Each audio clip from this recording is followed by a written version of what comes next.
It's sizing you up, dude. It's coming over here.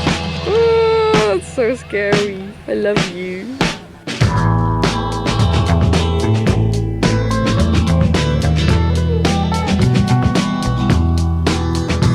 Hello. It's fucking hot. I just went to the shops. First time I left the house today because it's been too hot to even think about stepping outside. Air conditioned to fuck. And it was like a breath of fresh air, and then I left and it hit me twofold. And I feel like shit, but I have a lot to do this evening, so I thought I would get the nicest, most indulgent part done first, which is picking a TBR for my holiday. Going to the seaside for 4 days. It's gonna be a very, very chill time. The intention is entirely just to chill the flip out, like on the beach. That is the dream. So I've got like a train there and back on which to read, and I'm gonna have tons of spare time when I'm there because we're just gonna be doing nothing. I'm very excited. I mean, we're gonna be doing stuff, but it's gonna be like low stakes, low energy, all my favorite buzzwords. I wanted to consult the shelves and decide what I'm gonna bring with me. I'm really in the mood to get my teeth into something pretty narrative heavy and kind of meaty. So I have a couple things in mind. I actually went through my shelf yesterday. Yeah, I've got Everything I Know About Love by Dolly Alderton, which I think I'm gonna like and is gonna be an easy read, but I'm not gonna want to keep afterwards, so it gives me some shelf space. I've got Into the Wild by John Krakauer, because I think it would do me some good to read about someone walking into the cold, and I like kind of escapism narratives, and I don't actually know much about Chris McCandless, even though people keep telling me to look into him, so I've got that one pulled out as well. I've got John Darnielle's Wolf in White Van, and I pulled that one out because I was looking at the shelves yesterday. Like, an angelic divine vision came into my mind. Occasionally this happens, and when I act on it, it usually goes really well. A voice entered my mind and said, you need to read a John Darnielle book. You need to read Wolf in White Van. The last time that happened to me in any capacity was Orlando by Virginia Woolf. I'm rarely in the mood for a classic, unfortunately. One day I'm just looking at the shelves. Some voice in my brain says, it's time to read Orlando. And then I did, and it was amazing. So the fact that a voice from above told me I needed to read Wolf in White Van is skewing me heavily in that direction. I've also got Deborah Levy's The Cost of Living, because this winter I read Things I Don't Want to Know, which is the precursor to this memoir, and I thought it was great, and it was a super quick, super engaging read. So I'm very eager to get back into some Deborah Levy. I've also got on the top here, I've got Mrs. Caliban, because I've had it for a while and it's a pretty short read and I thought that might be nice and sort of light. I've also got Deacon King Kong by James McBride. I don't really know why, I just saw the spine and I thought, yeah, that could be good. So those are all the things I have pulled out now, but I have also been thinking I really want to tackle the oldest members of my TBR, and two of those have happened to end up on this new shelf jumble. We have The Sea of Poppies. I don't think it's The Sea, it's just Sea of Poppies by Amitav Ghosh. It's a chunker, but I'm kind of in the mood for something long. This is like 520 pages. And the other one I've had for ages is The Gap of Time by Jeanette Winterson. I've had this since the start of my A-levels. So at least 6 years, maybe more, I've had this one. I got it from a charity. I think my mum gave it to me because she found it in a charity shop. I think it's a retelling of either Twelfth Night or, a cover version of William Shakespeare's The Winter's Tale. I don't know anything about The Winter's Tale, but I do know that I love Jeanette Winterson. So I'm really interested in the Sea of Poppies, because I've heard really good things about Amitav Ghosh and I've never read anything of his before. And this copy I bought years ago from a secondhand bookshop. It's kind of busted. I think even if I really liked it, I would probably still give this one away. And if I did, look at the amount of space I would free up on the shelf. I'm really not like someone who keeps big books most of the time. With a few notable exceptions. Unfortunately, I am looking at the TBR both as what I think I'm going to enjoy and what I think would score me the most shelf space if I were to get rid of it. But these two are definitely in the running. Let me pull everything off and then I'll read some blurbs and we'll go from there. Oh yeah, this copy also came with a few newspaper excerpts, which I don't think I ever actually took out of this clipping, so maybe we could do that in a minute. But let me pull out all of the contenders. The great thing about my bookshelf being outside of this room is that the spines don't get sun bleached. Unfortunately, it does mean every time I go to my bookshelf it's like huddling in a little grotto, so, you know, wins and losses. Ugh. At the last moment I added The Brief Life of Oscar Wilde, The Brief Wondrous Life of Oscar Wilde by Junot Diaz to the pile because I went to put it upright on the shelf and I realised it's about half a centimetre taller than, not even, like 3 millimetres taller than a standard paperback. But that means when it's on my shelf, the thing don't look level. And I really like it when my shelves look level. I'm a freak like that. So I've put this on the pile purely because if I don't like it and I want to get rid of it, well, if I like it, then I can find, maybe at some point down the line, a copy of it that's in a more standard UK edition. I think this is a US edition, and if I don't like it, I can just, or if I just don't think I'm going to keep it, it can go on the out pile with no qualms. So that one's on the pile as well. Oscar is a sweet but disastrously overweight ghetto nerd, a New Jersey romantic who dreams of becoming the Dominican J.R.R. Tolkien and, most of all, finding love. But Oscar may never get what he wants.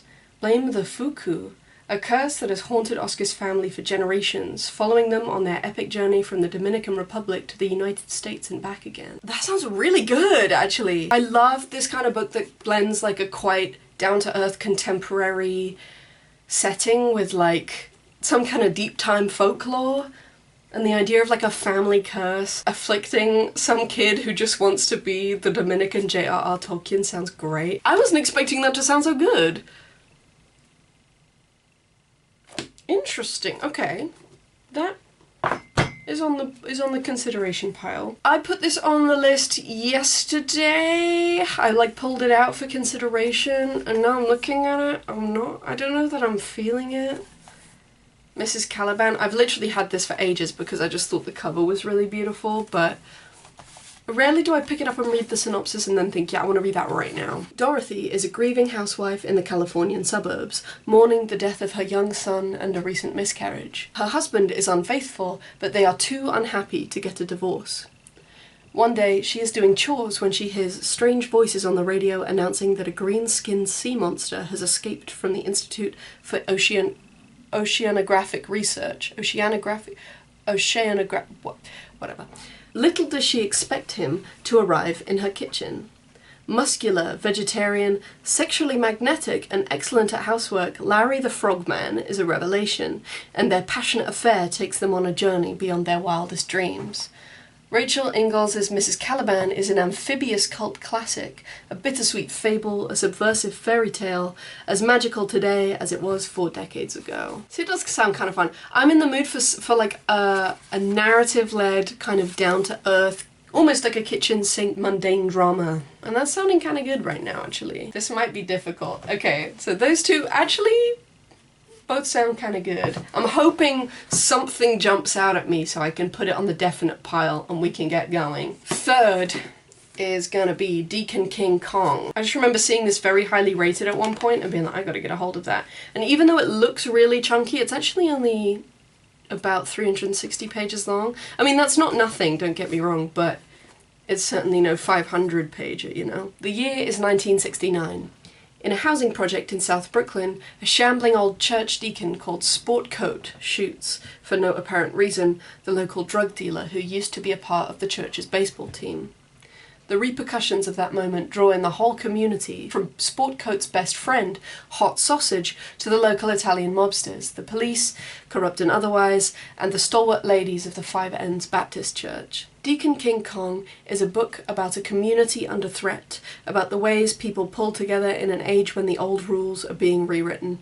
It is very funny in places and heartbreaking in others. From a prize-winning storyteller, this New York Times bestseller shows us that not all secrets are meant to be hidden, and that the communities we build are fragile but vital. I'm not feeling as jazzed about it, and I have no explanation as to why.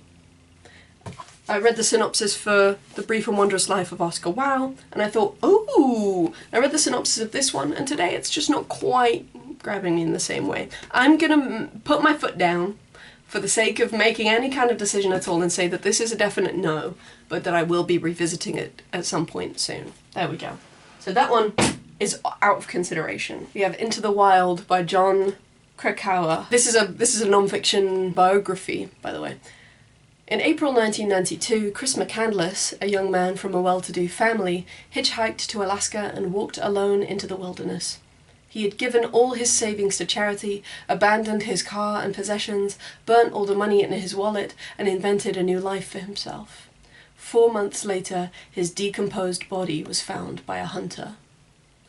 Jon Krakauer, best-selling author of Into Thin Air, uses McCandless's restless progress around the wide spaces of North America to explore the call of the wild and the mentality of those who succumb to it. What emerges from this mesmerizing, heartbreaking story is a version of the wilderness that is hard and seductive, a place where one can quite possibly find oneself, but also opening the dark possibility that we might find our own nature strange and disturbing. See, that sounds so good. And it's only like 200 pages. That sounds really good. And like the last few pages are an epilogue, so it really is about 200 pages. That's going on the consider pile. Okay. Whatever, okay. Let's just keep moving, okay? The next, The Cost of Living by Deborah Levy. I'm feeling less enthusiastic about this now, only because I want to be able to like sit down and really think about it when I read this. And I feel like when I'm on holiday, I don't want to be thinking too much. To separate from love is to live a risk-free life. What's the point of that sort of life? I was living in the Republic of Writing and Children. I was not Simone de Beauvoir, after all. No, I had got off the train at a different stop, marriage, and stepped on to a different platform, children. She was my muse, but I was certainly not hers. Yet we had bought a ticket for the same train. The destination was to head towards a freer life. That is a vague destination. No one knows what it looks like when we get there. It is a journey without end, but I did not know that then. It's not a synopsis, but it is just because it's a continuation of her previous memoir, as far as I understand it, which was Things I Don't Want to Know, which is a response to Orwell's book on writing. I kind of know regardless of when I read this, it's gonna be incredible, because I love her turn of phrase. So I think I'm gonna postpone that one for now as well. Okay. That can firmly go on the out pile. Wolf in White Van. Let's have it. Welcome to Trace Italian, a game of strategy and survival. You may now make your first move. Sean Phillips's life has been solitary ever since a terrible event left him disfigured when he was only 17. These days, Sean spends his time moderating Trace Italian, an adventure game that strands its players in an apocalyptic America where they must make their way to safety across an irradiated landscape, decision by difficult decision. But when a pair of teenage sweethearts tries to seek the trace in the real world, their actions prove fatal, and Sean finds himself confronted with the dangers of his creation and its origins in his own troubled past. That sounds so good! And it's only 207 pages, and the font is pretty big. And I've been wanting to read a John Darnielle novel for so long. I read the novella he wrote for 33 1/3, which was Masters of Reality, which was an instant 5 stars, and I have not stopped being able to think about it since. So good, such a good book, oh my god.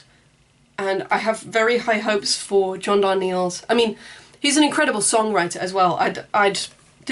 He says jump, I say how high, you know what I mean? I've been really wanting to get into his longer form writing for a while. I've got this one and I've got Devil House, but Devil House is a signed copy and I'm going to be reading that with like gloves on. It's so special, like that book is so special to me. Just having it in my house is so crazy and beautiful and not something I would take out of the house too many times with me to read. So that's going to be like a stay-at-home extravaganza. This one, however, this might be the first definite yes. That's going on the holiday TBR for sure. I'm bringing that with me. The next one is Everything I Know About Love. This I actually bought as a gift for a friend, then I found out she already had it, and then my receipt expired, so I couldn't return it. So I didn't actually buy this for myself, but I've heard enough good stuff about it that I'm willing to give it a go. Now that I think about it though, it's not the kind of thing I'd usually pick up.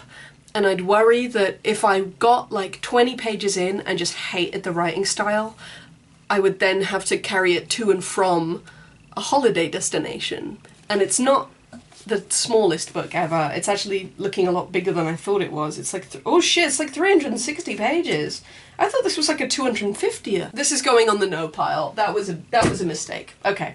That makes things a little bit easier. I'm not even going to read the blurb, and I don't think there is one on there, so. Next, my next biggest prospect, I think. Sea of Poppies by Amitav Ghosh. On an old slaving ship named the Ibis, fate has thrown together a motley crew of sailors, coolies, and convicts, including a bankrupt Raja, a French runaway, and a widowed opium farmer.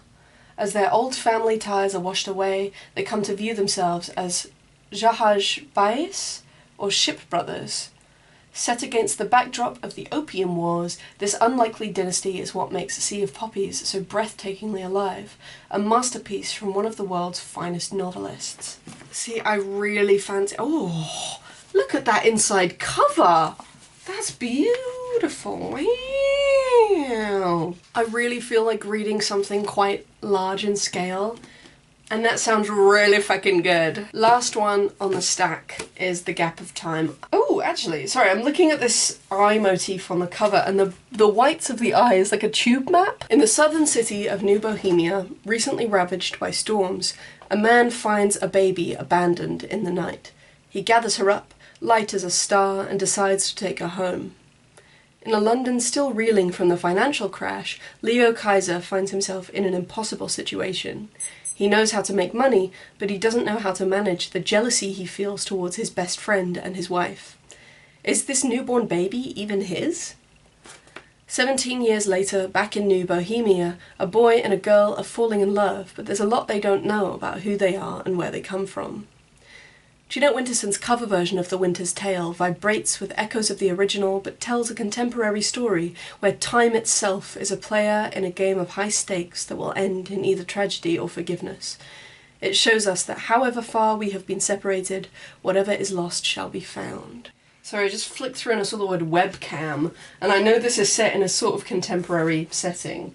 I don't know when this was published. It was probably a completely contemporary setting when it was first published. I wonder if I should read The Winter's Tale first. But I find Shakespeare really hard to comprehend without, like, being taught it at the same time. So I also wonder if maybe reading this would give me some structural education on A Winter's Tale that I could then use to better understand the original play. I don't feel like an intellectual pursuit right now, and Shakespeare is that to me. So that's going on the no pile. That's okay, we've ruled out 4 for sure. We've got 1 in the definite pile, and we've got 4 in the maybe. We've made progress. Okay, also, yeah, let's have a look at these little newspaper snippets that the person who gave away their copy of Sea of Poppies included with it. We've got— oh, so this is like a plot summary of River of Smoke by Amitav Ghosh from— I don't know what newspaper this is from. I'd say probably like The Guardian, just based on the fonts. But this is also quite old, so I don't know. And it has a little picture of Amitav Ghosh in it, which is quite nice. I like that. Oh, this is the rest of that article, because it runs off the page at the end, so that it's like that. Another bit. What is this? There's something about the Opium Wars in there, so yeah, maybe the person just thought it was relevant and included it. That's cool. And then this is a fold out for the review of books. Okay, this is like an article about the Opium Wars from 2012, Camden New Journal, but this is definitely a different paper from this article. So they found an article about a book on the Opium Wars, and they've paired it with like an excerpt review of a different Amitav Ghosh book. That's cool. It's like a little library that comes with the book. I know, I love that. I'm gonna pop these all back together because I think it's just cool to have like someone else's little archive of articles. That's so cute. I love it when old people cut bits out of newspapers. My mom gives me articles that she thinks are interesting. I just think that's lovely. I wish we did that more. We've got Wolf in White Van. I really want to take a crack at Sea of Poppies. I'm gonna be real. I might start this evening. So that's going on the TBR. Okay, that's 2 definite, and they're pretty big. I'm only going away for 4 days, but there's 2 train journeys in that time as well, so. And then we have Into the Wild, Mrs. Caliban, and The Brief Wondrous Life of Oscar Wilde. My heart is saying Into the Wild. I don't know why, I can't explain it, It's going on the stack. I highly doubt I'm gonna finish all 3 of these in the time I'm away, but just in case, because you never know, something terrible could happen. I don't know, maybe we get put into another lockdown or something, I'm inside for the full 4 days. I'll bring Mrs. Caliban as well, just as like a fail-safe, which means this was the long list, and this is the short list. My full TBR for the holiday is going to be Mrs. Caliban, Into the Wild, Sea of Poppies, and Wolf in White Van. Be very surprised if I got through all of them, but I like having a range, so I'm very happy with that. Sweet! Okay, I'm gonna put these away. I've gotta make dinner soon, I've gotta pack a bag. In terms of my to-do list for today, I've not done very well. I had 3 things on it: buy toilet paper, pack a bag for the holiday, and book a haircut, and I've done 1 of them so far, and it is like 6:07 in the evening. So we've done better, but we've also done worse. See if I maybe like film a little snippet reading blog update of these, but I'm also gonna be like by the beach, so I might just not. Sorry, that was really rude. I shouldn't have done that. I'm really sorry. I'm so fucking hot. I need to open the back door again and get the fans running. Holy shit, I am basting in sweat. Okay, I'll see ya. Bye. Yeah, this one's gonna grow up to be the size of like a Mini Cooper. She's so beautiful though. And she's coming this way. Oh.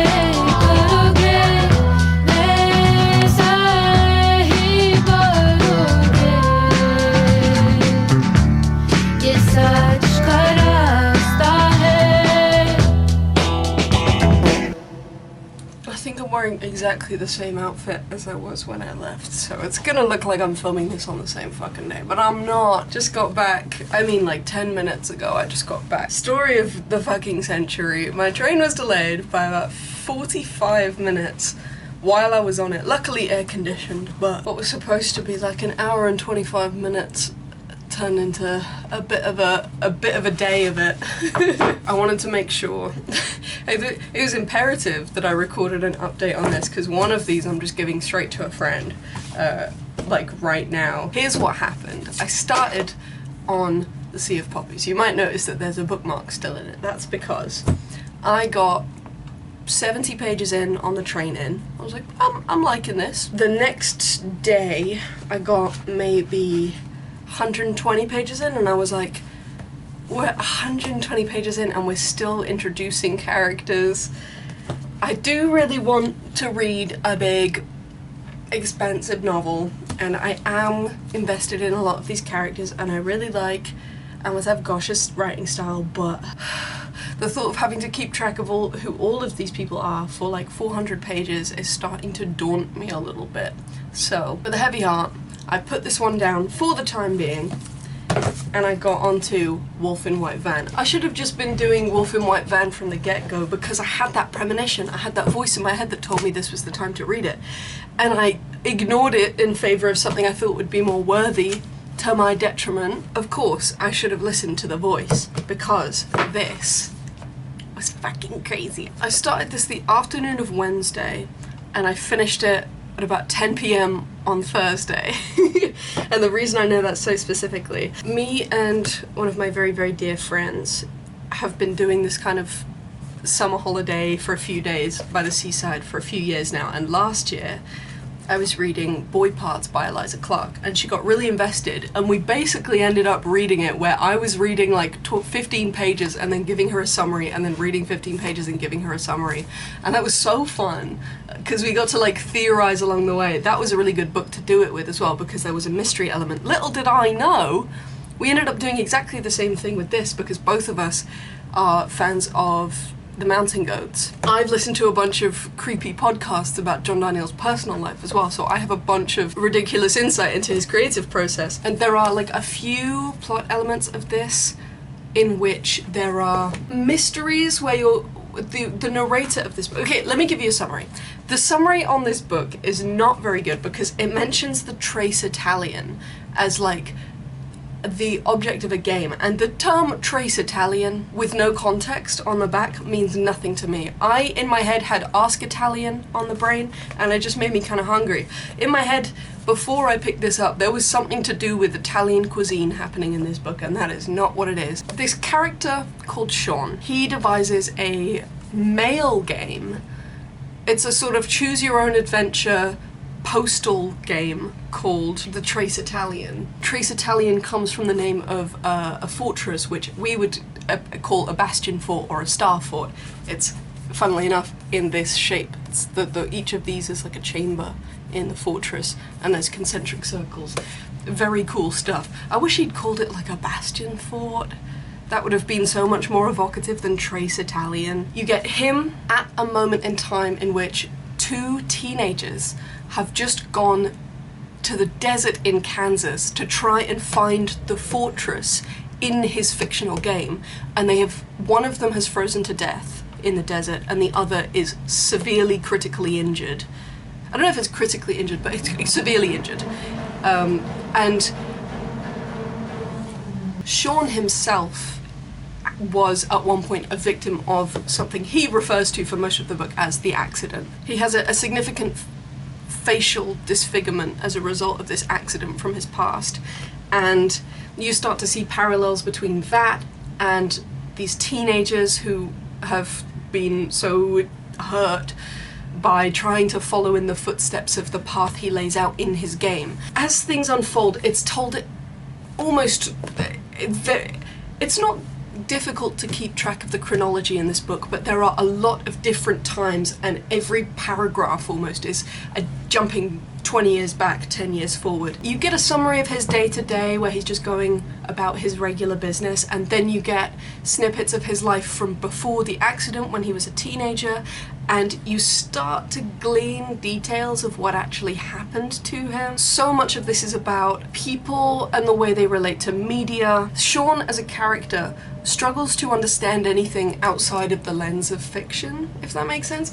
Most of the time he's standing somewhere and he thinks, and instead of describing a scene in extra detail, he's saying, if this was a movie right now, the camera would pan across here. He's always looking at a scene from a fictional standpoint, from a storyteller's standpoint. It means, rather than understanding the two teenagers, Carrie and Lance, who got lost in the desert as a tragedy, which he is arguably partially to blame because of the way they interacted with the game and the way he may have encouraged them, even though he claims to have remained completely impartial. He feels no responsibility for that. He sees them more as a sort of Romeo and Juliet tragic romance. That might be a bit of an exaggeration, but he really struggles to express genuine empathy for any characters. He says often that he feels incredibly guilty about what happened, but it does not come across in the way he speaks.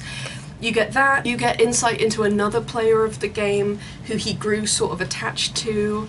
You get snippets of like his high school friends, and then he runs into a couple of them in the present day, and you see how Sean has kind of allowed himself to remain in a state of perpetual childhood where the only people he can really connect with are like toddlers and teenagers, and his parents don't talk to him anymore, and his high school friends are perfectly nice, but they're clearly adults now in a way that he can't relate to at all. It would be almost wrong to say that there's a plot to this book, but you get such a long, I mean not long, but such an in-depth exploration of this one very difficult, bizarre, flawed, quite unlikable character in a way that is just totally mesmerizing. I loved this. I gave it a 4.5.